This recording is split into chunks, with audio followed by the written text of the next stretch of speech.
Hi. Hi. This is Bishop Vagabond St. Tarot. Um, I think somebody asked me a question the other day about why I got into magic, or how I got into magic, or how I got, why I'm interested in this sort of thing. So I thought I'd tell you a little bit about that. Um, Basically, it's kind of been with me since junior high. I had friends growing up in Wisconsin, small town, Eau Claire, Wisconsin, who were always into this stuff. They were into Wicca, and then later as I got older, I started becoming interested in Santeria because I watched some television show that featured that as a faith, as a religion. I was really drawn to it. I started researching it. So all in all, the origin story for Bishop for me has been that kind of, it's been with me kind of my whole life. Several girlfriends, several wives, all these things.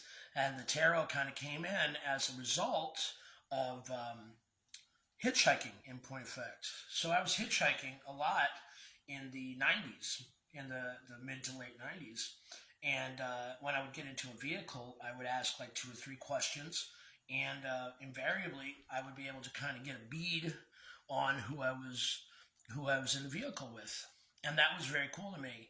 And then when I got the tarot cards and started working with them a little bit, with just a little booklet, like everybody does, I started, I started to focus that kind of intent, that kind of idea behind it. And so, fast forward many, many years later, I kind of dig around with it.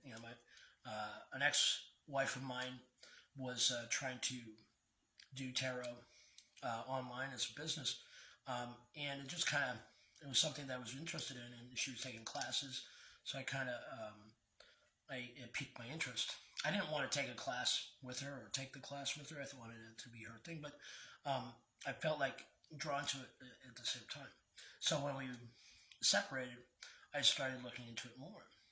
It was quite a while now, but yeah, I started looking into the tarot more, and I started to see the benefits of it here and there. And then fast forward again to 2017, and I'm in New Orleans without a job.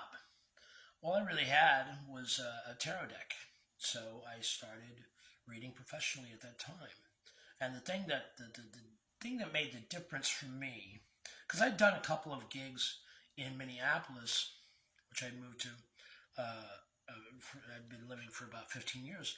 Um, I had done a couple of small gigs, you know, for little to no money, doing tarot for a party.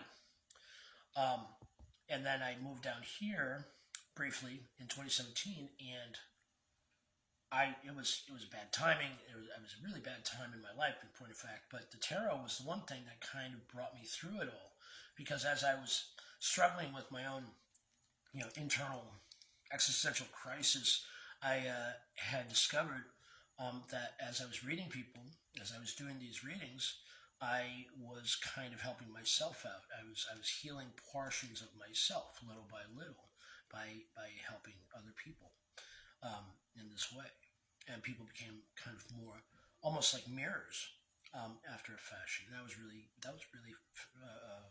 eye opening, and it was really pivotal in my growth at that point. And that's when I started getting serious about the tarot, when I started really studying it.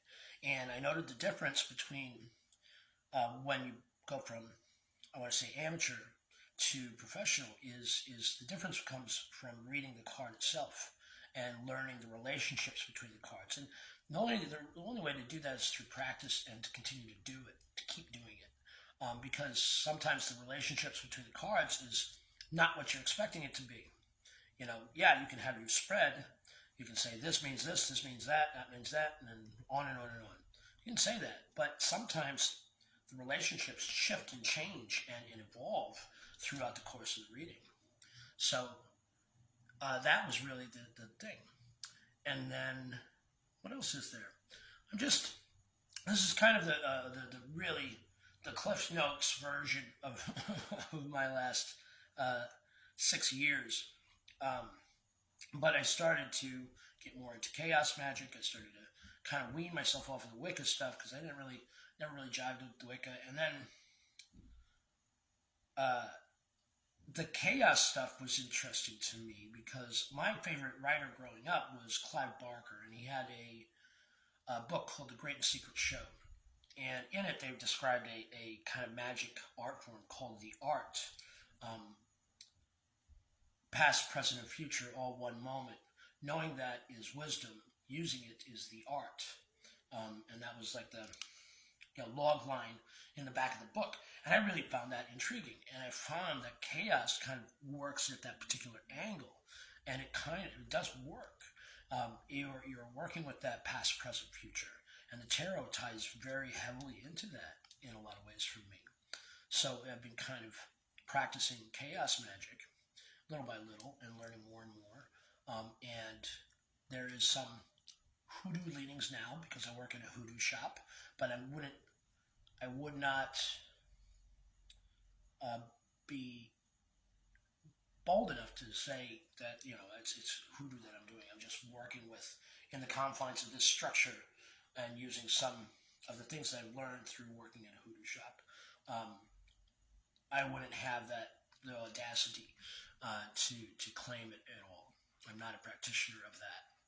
But sure, some of the things have really spoken to me, and those are the things that I kind of gravitate towards. And some of the things from Wicca that I used way back are things that I kind of still use in chaos magic. Because the notion of chaos magic is that all systems are accurate for me. And basically, you're essentially speaking to the universe in a way that you can kind of throw the odds in your favor. It's stacking the deck on a cosmic level. It's stacking the deck on a reality level. And I like that about it. I don't feel like it's as drastic as people want it to be. I've seen some discussions online that feel border on fantasy, but I do think of the universe as a system, as a neutral system.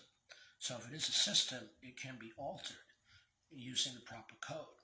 And oftentimes this proper code is the ritual work, the small minutiae of candle, of powder, of oil, of prayer, of the somatic elements, physical elements, and spiritual elements that all intertwine to kind of put your focus in a way that works best for you. And that's why I do chaos magic. That's why I do the tarot. It gives me a kind of a peek behind the veil, and a kind of way to work it in my favor. And I'm still new at this. I'm still very new at this. So I don't ascribe any kind of expertise to myself. I'm just a practitioner. I'm just working through this as well. So hopefully this also serves as sort of a document of that growth, of that progress, and of that journey. Anyway, I think that's where I'm going to cut her up. This is Bishop, Vagabond Saint Tarot. Be good to each other, and I'll talk to you later. Bye-bye.